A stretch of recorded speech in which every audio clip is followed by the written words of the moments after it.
على سيد الأنبياء والمرسلين أما بعد فأعوذ بالله من الشيطان الرجيم بسم الله الرحمن الرحيم قال الله تعالى في القرآن المجيد والفرقان الحميد ما لكم لا تقاتلون في سبيل الله والمستضعفين من الرجال والنساء والبلدان الذين يقولون ربنا أخرجنا من هذه القرية الظالم أهلها صدق الله العظيم وصدق رسوله النبي الكريم الأمين وعلى آله وأصحابه وبارك وسلم ببركة إن الله وملائكته يصلون على النبي يا أيها الذين آمنوا صلوا عليه وسلموا تسليما الصلاة والسلام عليك يا رسول الله وعلى آلك وأصحابك يا حبيب الله مل کر پڑھیے جی الصلاة والسلام عليك يا نبي الله وعلى آلك وأصحابك يا سيدي يا مكي يا مدني يا قرشي يا فرشي يا قرشي يا مطلبي يا رسول الله وسلم عليك يا حبيب الله. جو دین بڑی شان سے نکلا تھا وطن سے، جو دین بڑی شان سے نکلا تھا وطن سے، پردیس میں آج وہ غریب الغربا ہے. وہ دین جو نکلا تھا بڑی شان سے وطن سے، پردیس میں آج وہ غریب الغربا ہے. فریاد ہے اے کشتی امت کے نگہباں، فریاد ہے بیڑا یہ تباہی کے قریب آ پہنچا ہے. احباب زیوکار، ارباب فکر و دانش، جیسا کہ ہم میں سے ہر کوئی جانتا ہے کہ حالیہ دنوں میں فلسطین پر اسرائیل کے مظالم جو ہیں وہ حد پار کرتے جا رہے ہیں اور پوری دنیا اس کو تماشا سمجھ کر دیکھ رہی ہے. کچھ ممالک جو اسرائیل کے یہود و نصارہ کے آپس میں جو دوستیاں ہیں، جو محبتیں ہیں، اس وجہ سے وہ اسرائیل کی مدد کر رہے ہیں، جبکہ دوسری جانب سے دیکھا جائے تو جو فلسطین ہے اس کی مدد ابھی تک نہیں پہنچ سکی، کوئی نہیں کر سکا. اور دیکھا جائے تو یہ انتہائی کمزوری ہے عالم اسلام کی، تمام مسلمانوں کی.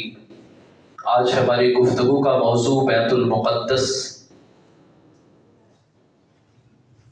پاک سرزمین، مسجد کی اہمیت، فضیلت، اس کے متعلق کچھ سنیں گے. اور آج تک 2008 سے لے کر ابھی تک کتنے مسلمان شہید ہو چکے اور کتنے اسرائیل کے یہودی مرے ہیں، اس کا بھی خلاصہ انشاءاللہ آپ کے سامنے رکھا جائے گا. اور اس کے بعد دعا بھی کی جائے گی رب تعالیٰ فلسطین کی غیبی مدد فرمائے، اور جو اہل اقتدار ہیں، جو طاقت والے ہیں، رب تعالیٰ ان کو ایسا جذبہ اور شعور عطا فرمائے کہ یہ جلد اپنے فلسطینی بھائیوں کی مدد کے لیے پہنچے. احباب زیوکار، جمعرات کی شب تھی کہ جب فلسطین سے ایک تجارتی قافلہ مدینہ طیبہ پہنچتا ہے. فلسطین سے ایک تجارتی قافلہ مدینہ طیبہ پہنچتا ہے. شام کے وقت ایک تاجر اپنے خادم کو کہتا ہے جلدی سے سامان کھولو، مغرب ہونے والی ہے. خادم جلدی سے سامان کھولتا ہے اور اس کا آقا جو تھا، جو فلسطین کی سرزمین، اس وقت اس کا نام ملک شام تھا، تو ملک شام سے یہ تاجر وہاں اپنے خادم کو کہتا ہے سامان کھولو اور فانوس نکالو۔ سامان کھولا گیا، فانوس نکالے گئے۔ آقا نے کہا جلدی سے ان کو فٹ کر دو، اور پھر ان میں جو دھاگے کی پتی بنائی جاتی ہے ان کو چراغ میں فٹ کرو اور فانوس کے اندر جلا کر رکھ دو۔ دیواروں کے ساتھ بھی وہ فانوس لگائے گئے اور درمیان میں بھی لٹکا دیے گئے۔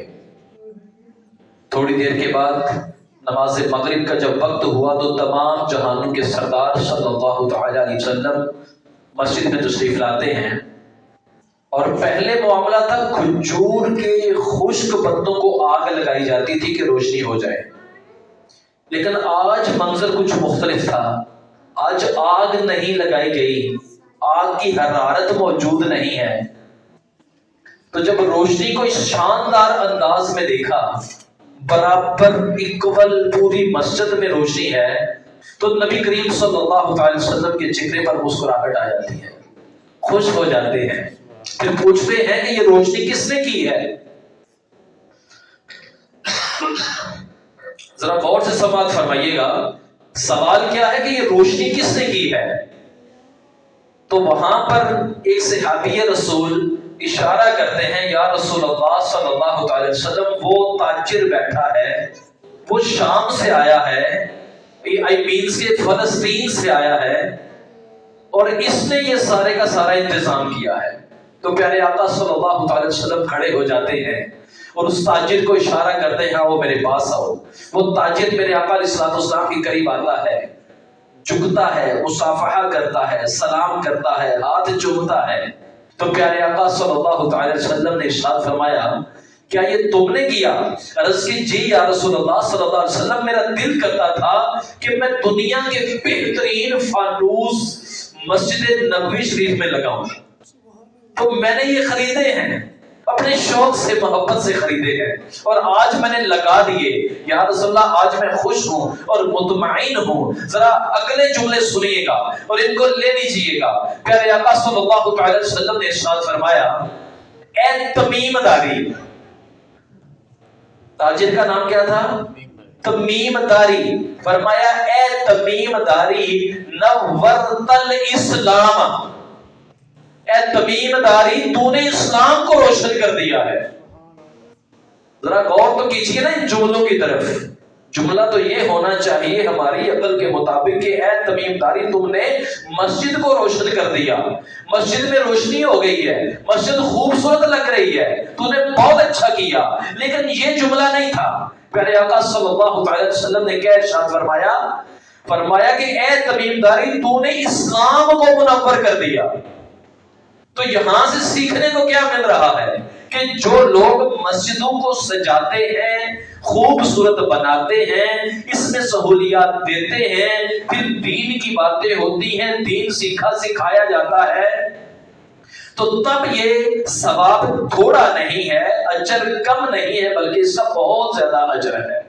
لہٰذا مسجدوں کو سجانا، خوبصورت بنانا، اس میں سہولیات دینا، جیسے کہ گرمیوں میں اے سی چلتا ہے اور سردیوں میں گیس وغیرہ یا انورٹر اے سی چلتے ہیں، تو یہ سہولیات دی جاتی ہیں۔ سمجھ لیجئے اسلام کی مدد کی جاتی ہے، اور جب اسلام کی کوئی شوق کے ساتھ مدد کرتا ہے تو اب دیکھیے آگے ہوتا کیا ہے۔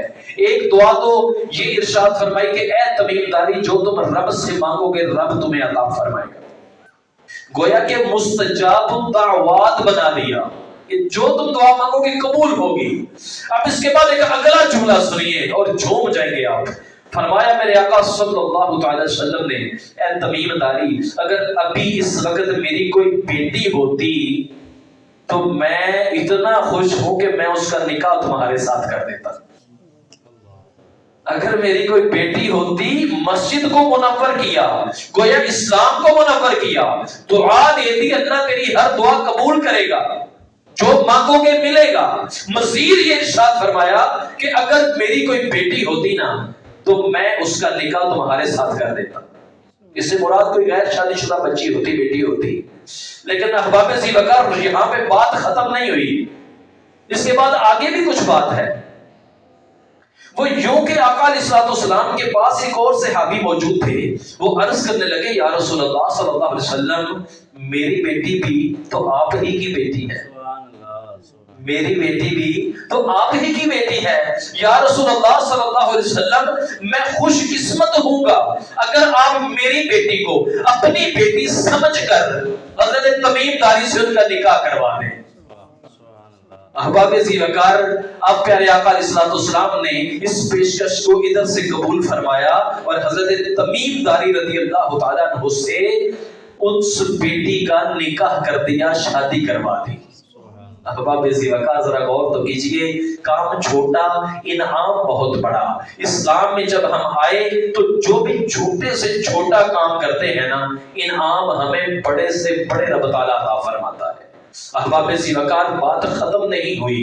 احباب زیوکار حضرت تمیم داری رضی اللہ تعالیٰ عنہ آقا علیہ الصلوۃ والسلام سے بہت عشق و محبت کرتے تھے۔ آقا علیہ الصلوۃ والسلام کی بارگاہ میں اکثر اوقات تحائف لے کر جاتے تھے۔ ایک دفعہ ایک اعلیٰ قسم کی نسل کا بہترین گھوڑا لے کر گئے۔ اس گھوڑے کی نسل بہت ہی کم موجود تھی، بہت مہنگا گھوڑا تھا، اور اس نسل کا نام تھا الورد۔ الورد ایک قسم، ایک نسل تھی، سب سے مہنگا گھوڑا لے کر آقا علیہ الصلوۃ والسلام کی بارگاہ میں حاضر ہوئے۔ یا رسول اللہ صلی اللہ علیہ وسلم، اگر آپ اس گھوڑے کو قبول فرمائیں گے نا تو میں خوش ہو جاؤں گا۔ حضرت تمیم داری کہاں کے رہنے والے ہیں؟ فلسطین کے رہنے والے ہیں۔ یہ فلسطین والے اللہ کے نبیوں سے بہت محبت کرتے ہیں۔ احباب زیوکار بات ختم نہیں ہوئی۔ حضرت تمیم داری رضی اللہ تعالیٰ عنہ آقا علیہ الصلوۃ والسلام کے پاس بیٹھے ہیں، کہتے ہیں یا رسول اللہ صلی اللہ علیہ وسلم، اس پوری دنیا میں مجھے ایک علاقہ پسند ہے اور میری خواہش ہے کہ اس کا مالک میں بن جاؤں۔ میرے آقا علیہ الصلوۃ والسلام مسکراتے ہیں اور پوچھتے ہیں تمیم بتاؤ کون سا علاقہ پسند ہے؟ عرض کی یا رسول اللہ صلی اللہ علیہ وسلم، بیت المقدس جو مسجد ہے اس سے 8 کلومیٹر دور ایک محلہ ہے جس کا ذکر ہم پچھلے جمعہ بھی کر چکے ہیں۔ اس محلے کا نام ہے بیت اللحم، وہ محلہ جس میں اللہ کے نبی حضرت عیسیٰ علیہ السلام کی پیدائش ہوئی تھی۔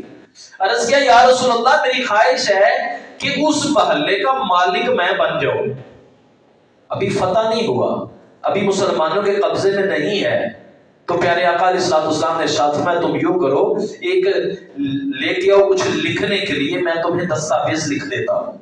احباب زیوکار دستاویز لکھ دے گی، نبی کریم علیہ الصلوۃ والسلام نے مہر نبوت لگا دی اس کے اوپر، فرمایا یہ لو، جب یہ فتوحات ہوں گی تو یہ والا علاقہ تمہارا ہوگا۔ وقت گزرتا رہا، ایک وقت آیا حضرت سیدنا عمر فاروق رضی اللہ تعالیٰ عنہ کا دور تھا، بیت المقدس فتح ہوا۔ جب فتح سارے علاقے ہو جاتے ہیں تو یہ وہ پرچی لے کر حضرت عمر فاروق رضی اللہ تعالیٰ عنہ کی بارگاہ میں حاضر ہوتے ہیں۔ اے خلیفہ ثانی، یہ دیکھیے یہ میرے پاس کیا ہے۔ جو ہی سیدنا عمر فاروق رضی اللہ تعالیٰ عنہ دیکھتے ہیں تو فرماتے ہیں، بلکہ لکھ دیتے ہیں، آرڈر جاری کر دیتے ہیں کہ بیت اللحم پورے کا پورا محلہ تمیم داری رضی اللہ تعالیٰ عنہ کی ملکیت میں ہے۔ ایک مکان وہاں نہیں دیا، 2 مکان، گلی محلہ، پورے کا پورا محلہ عنایت فرما دیا۔ اسلام سے سچی محبت کریں گے تو عطائیں ہی عطائیں ہوتی جائیں گی۔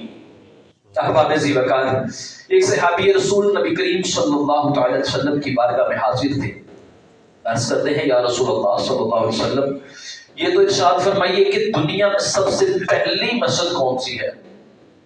تو ارشاد فرمایا دنیا میں سب سے پہلی مسجد مسجد حرام ہے، اور فرمایا دنیا میں جو دوسری مسجد تعمیر کی گئی تھی وہ دوسری مسجد تھی بیت المقدس یا بیت المقدس، لفظ 2 طرح سے پڑھ سکتے ہیں۔ اس کائنات میں جو دوسری مسجد تعمیر کی گئی ہے وہ ہے بیت المقدس۔ نبی کریم صلی اللہ علیہ وسلم نے ارشاد فرمایا کہ جو شخص بیت المقدس میں نماز پڑھے گا وہ اس کا سفر جو ہے وہ اللہ کی رضا کے لیے ہو، سیر کے لیے نہیں، جسٹ اونلی فار وزٹ نہیں، وہ اللہ کی رضا کے لیے وہاں کا سفر کرے، پھر بیت المقدس میں نماز پڑھے۔ جب وہ نماز پڑھ لے گا تو وہ یوں نکلے گا کہ اس کے سارے گناہ معاف ہو جائیں گے۔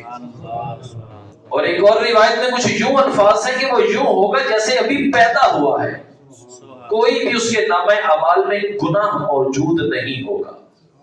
احباب ذی وقار، پیارے آقا صلی اللہ تعالی وسلم کی بارگاہ میں ایک صحابی بیٹھے ہیں اور عرض کرتے ہیں یا رسول اللہ صلی اللہ تعالی وسلم، ہمیں کچھ قبلہ اول کے متعلق ارشاد فرمائیے۔ تو نبی کریم صلی اللہ تعالی وسلم کیا ارشاد فرماتے ہیں؟ آپ ارشاد فرماتے ہیں قبلہ اول مسجد حرام سے 40 سال پہلے تعمیر کیا گیا تھا۔ مسجد حرام کے بعد 40 سال کے بعد بیت المقدس جو مسجد ہے اس کو تعمیر کیا گیا ہے۔ اور جب تعمیر کیا حضرت سلیمان علیہ السلام آپ تعمیر مکمل کرتے ہیں، تو تعمیر مکمل ہونے کے بعد رب تعالیٰ کی بارگاہ میں عرض کرتے ہیں اے مولا کریم، میں نے اس مسجد کو تیری رضا کے لیے بنایا ہے۔ تو رب تعالیٰ عز و جل ارشاد فرماتا ہے کہ اے میرے نبی، میں تجھ سے راضی ہوں، جو تو نے بنایا میں اسے دیکھ رہا ہوں، میں اس کو دیکھ کر خوش ہوتا ہوں، اور اے میرے نبی اب مانگ کیا مانگتا ہے؟ اللہ کے نبی حضرت سلیمان علیہ نبینا علیہ السلام کیا عرض کرتے ہیں؟ آپ پہلی دعا مانگتے ہیں کہ اے اللہ، میں دعا کرتا ہوں کہ جو کام میں کروں، جو میں سوچوں، وہ تیری رضا کے مطابق ہو۔ جو بھی میں سوچوں، جو مانگوں، وہ تیری رضا کے مطابق ہو۔ تیری مرضی کے علاوہ میں کچھ بھی نہ مانگوں، میں کوئی بھی کام نہ کروں۔ اور دوسری بات، یا اللہ پاک جو میں دعا مانگوں تو اس کو قبول فرما لے۔ یا اللہ پاک مجھے ایسی حکومت عطا فرما کہ مجھے جیسی حکومت کسی اور کے پاس نہ ہو۔ مزید دعا یہ کہ یا اللہ پاک جو شخص اس مسجد میں آئے، یہاں داخل ہو، اس مسجد کو دیکھے، داخل ہو، باہر نکلے وہ گناہوں سے پاک ہو جائے۔ نبی کریم صلی اللہ علیہ وسلم اپنے صحابہ کرام علیہ رضوان کو یہ باتیں بھی بتا رہے ہیں، اور ساتھ یہ بھی ارشاد فرماتے ہیں کہ اللہ کے نبی حضرت سلیمان علیہ السلام کی پہلی دعا بھی قبول ہو گئی تھی، دوسری دعا بھی قبول ہو گئی تھی، حکومت بھی وسیع عطا فرمائی گئی، ان کی دعائیں بھی قبول ہوئیں، اور وہ اللہ کی مرضی کے مطابق بھی چلتے رہے۔ اب یہ جو تیسری دعا ہے، آقا علیہ السلام ارشاد فرماتے ہیں مجھے امید ہے کہ یہ دعا بھی رب تعالیٰ عز و جل قبول فرما لے گا۔ احباب ذی وقار، آئیے اس پاک سرزمین کی طرف چلتے ہیں کہ جس کو رب تعالیٰ عز و جل نے بے شمار انبیاء کرام کا مسکن بنایا تھا۔ آج وہ پاک سرزمین جو ہے وہ مدد مانگ رہی ہے۔ آج وہ پاک سرزمین اس حال میں ہے کہ وہاں پر پانی کئی دنوں سے کم و بیش 10 دن سے پانی بند ہے، کم و بیش 10 دن سے اناج کا ایک دانہ بھی اس ملک میں نہیں پہنچا۔ آج اس زمین پر ظلم پر بریت ڈھائی جا رہی ہے۔ آج اس پاک سرزمین پر صبح دوپہر شام میتیں ہی میتیں ہیں، ڈیڈ باڈیز اتنی کو زیادہ ہے وہاں پر کہ ان کا دفن کرنا مشکل ہے۔ اجتماعی قبریں بنائی جا رہی ہیں۔ احباب ذی وقار، ہم میں سے کوئی بھائی ہے، کوئی باپ ہے، کوئی دادا ہے، وہاں پر حالت کیا ہے کہ سفید ریش داڑھی والوں کے جب قریب آپ نے بھی دیکھے ہوں گے، میں بھی دیکھ رہا ہوں کہ وہ اپنے بچوں کے گوشت کو لے کر گھوم رہے ہیں، ہاتھ میں پکڑے ہوئے ہیں کہ بچہ ہے، اس کا جسم آدھا ہے، کسی نے شاپر میں اپنے بچوں کے گوشت کے ٹکڑے ڈالے ہوئے ہیں۔ اتنا ظلم اور بربریت وہاں پر ہو رہی ہے، اور آج ہم یہاں پر مشورے کرنے بیٹھے ہوئے ہیں، افسوس کے ساتھ کہ وہ ایک ملک جس کو رب تعالیٰ عز و جل نے ایٹمی طاقت عطا فرمائی، یہ اللہ کی عطاؤں میں سے ایک عطا ہوتی ہے، طاقت کا مل جانا۔ آج طاقت رب تعالیٰ عز و جل نے عطا فرمائی ہے، لیکن آج جن کے پاس طاقت ہے وہ مشورے کرنے کے لیے بیٹھے ہوئے۔ احباب ذی وقار، اتنی طاقت حضرت صلاح الدین ایوبی رحمۃ اللہ علیہ کے پاس نہیں تھی جناب، ان کے پاس نہیں تھی اتنی طاقت، لیکن ہوا کچھ یوں، ایک منظر پچھلے جمعہ کو وہ نہیں رہ گیا تھا، وہ منظر کہ جب مسلمانوں سے حضرت عمر فاروق رضی اللہ تعالیٰ عنہ کے فتوحات کے بعد یہودیوں نے مسلمانوں سے جب واپس چھینا تھا تو اس وقت جب روایات پڑھیں تو وہ صفحات بھی سمجھ لیجئے کہ رو رہے ہوتے ہیں کہ یہودیوں نے اتنا ظلم کیا تھا کہ کسی کو راستہ ہی نہیں دیا تھا نکلنے کا، اور اتنے مسلمانوں کو شہید کیا تھا، اتنے مسلمان شہید تھے کہ گلیوں میں نالیوں میں خون ہی خون تھا۔ اور جب کتابوں میں موجود ہے کہ جو یہودیوں عیسائیوں کے گھوڑے تھے، ان گھوڑوں کے گھٹنے تک خون ہی خون تھا، ان کے گھٹنے خون میں ڈوب جاتے تھے، اتنا خون یہودیوں عیسائیوں نے مسلمانوں کا بہایا تھا۔ اب اس کے کچھ سال کے بعد جب حضرت سلطان صلاح الدین ایوبی رحمت اللہ تعالی علیہ نے اس کو واپس لیا نا، تو ان کے پاس طاقت تھی، ان کے پاس پاور تھی۔ اب وہ اپنا لشکر لے کر قریب پہنچ جاتے ہیں اور جا کر ان کو موقع دیتے ہیں، کہتے ہیں پہلے نمبر پہ تم اسلام قبول کر لو تو ہمارے بھائی بن جاؤ۔ ذرا دیکھیے تو صحیح نا طریقہ کار کیا ہے۔ پیغام بھیجا، انہوں نے قبول نہیں کیا۔ دوسرا پیغام بھیجا کہ تم ہمارے غلام بن جاؤ، ہم تمہیں یہاں رکھیں گے لیکن تم ٹیکس دو، ملکیت ہماری ہوگی، قبضہ ہمارا ہوگا۔ وہ اس پہ بھی رضامند نہیں ہوئے۔ پھر آپ نے فرمایا کہ لشکر موجود ہے، ہمارے پاس تلواریں موجود ہیں، نیزے موجود ہیں، ہم حملہ کرنے کے لیے تیار ہیں، لیکن اب ہم تمہیں 1 ماہ کا ٹائم دیتے ہیں۔ 1 مہینے کے اندر جو یہاں سے نکل جائے گا، تم نے جو ناجائز قبضہ کیا ہوا ہے اس کو چھوڑ دو، یہاں سے نکل جاؤ، جو نکل جائے گا ہم اس کی جان بخشی کر دیں گے۔ احباب ذیوقار اکثریت یہودیوں کی یہاں سے نکل گئی۔ اس کے بعد حضرت سلطان صلاح الدین ایوبی رحمت اللہ تعالی علیہ جب داخل ہوتے ہیں بیت المقدس میں تو اللہ اکبر کے نعرے لگتے ہیں۔ جو یہودی عیسائی موجود تھے ان کو پھر بھی آرام سے پیار سے وہاں سے رخصت کر دیا، کسی ایک بندے کا بھی قتل نہیں ہوا تھا۔ یہ جملہ بڑا اہم ہے آج کا، کہ جب طاقت ہوتی ہے، پاور ہوتی ہے بندے کے پاس، تو اس وقت یہ والی ایک صورت بھی موجود ہوتی ہے۔ ایک بھی قتل نہیں ہوا تھا تو اس وقت مسلمانوں نے بیت المقدس فلسطین واپس لے لیا تھا۔ آج اس سے زیادہ طاقت موجود ہے، تھوڑی نہیں ہے، اس سے زیادہ طاقت ہمارے پاس وطن عزیز ملک پاکستان کے پاس موجود ہے۔ نہ جانے کیا وجہ ہے، کس وجہ سے کچھ نہیں بولا جا رہا۔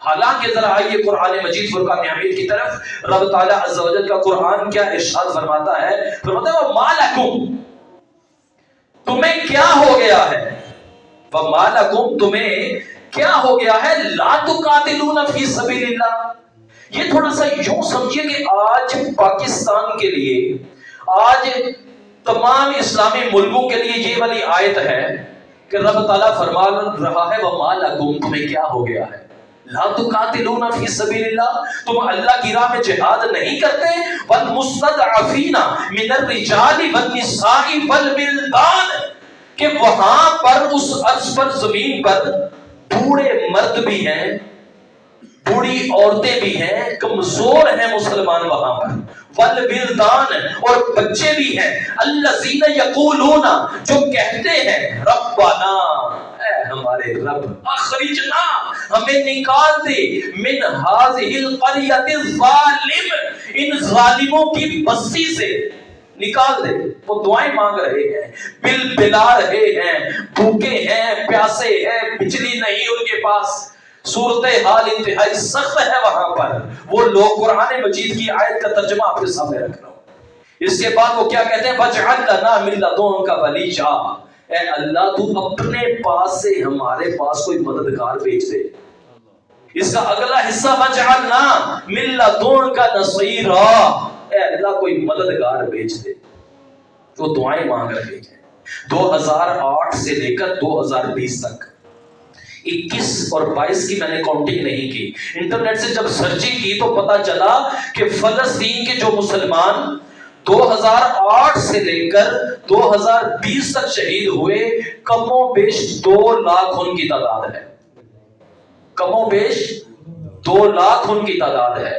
اور اس کے دوسری سائڈ پہ جب دیکھا جائے، انہی سارے سالوں میں 2008 سے لے کر 2020 تک جو اسرائیل کے جہنم واصل ہوئے وہ کم و بیش 20,000 ہیں، پوری دنیا کی تنظیمیں یہ کہتی ہیں جی انسانیت کے حقوق ان کو پامال نہ کیا جائے، لیکن جہاں پر سارے چپ سادے بیٹھے ہیں اور ان میں ایک ہمارا وطن عزیز بھی ہے۔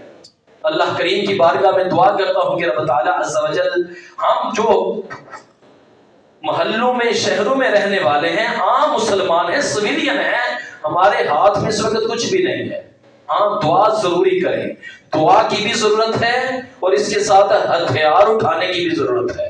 صرف کوئی بندہ یہ کہے نا دعا کا ٹائم نہیں ہے، یہ غلط کہے گا، کیونکہ نبی کریم علیہ السلام نے ہر غزوہ سے پہلے رو رو کر رب تعالیٰ کی بارگاہ میں دعائیں بھی کی، مدد بھی مانگی اور پھر تلوار لے کر حملہ بھی کیا ہے۔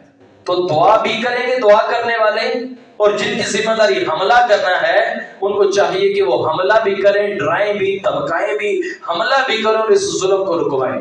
بس صورت دیگر مسلمان کے دوسرے مسلمان پر جو حقوق ہیں اس کے زمرے میں گورنمنٹ اور جو دفاعی ادارے ہیں، افواج پاکستان ہیں، اور اس کے بعد عام جتنی مخلوق ہے، جتنے لوگ ہیں، یہ سارے بھی گناہگار ہوں گے۔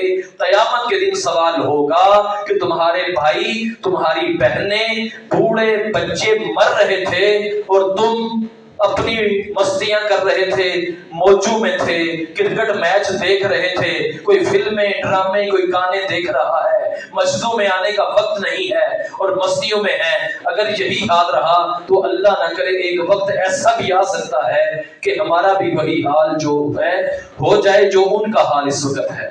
رب تعالیٰ عز و جل فلسطینیوں کی ہر طرح سے مدد فرمائے اور یہ ظلم رک جائیں، آمین بجاہ نبی، آمین۔